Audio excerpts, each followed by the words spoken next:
আসসালামু আলাইকুম।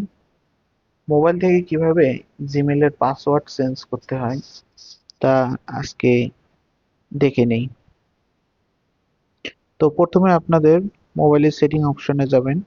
সেটিং থেকে নিচে স্ক্রল করে গুগলের সার্ভিসে যাবেন, যেখানে অনেকেরই মোবাইলে গুগল লেখা থাকে। তো গুগল সার্ভিসে যাওয়ার পর আপনি আপনার যে জিমেল লগ ইন করা আছে ওখানে ট্যাপ করবেন।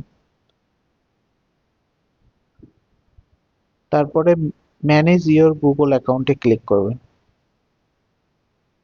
ম্যানেজ ইওর গুগল অ্যাকাউন্টে ক্লিক করবেন।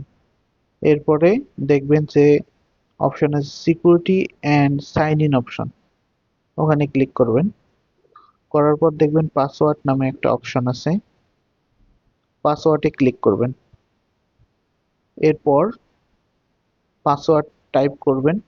প্রথমে আপনার সিকিউরিটি চেক করার জন্য ফিঙ্গারপ্রিন্ট বা পাসওয়ার্ড চাবে মোবাইলের। ফিঙ্গারপ্রিন্ট আছে, আমি ফিঙ্গারপ্রিন্ট দিয়ে দিলাম।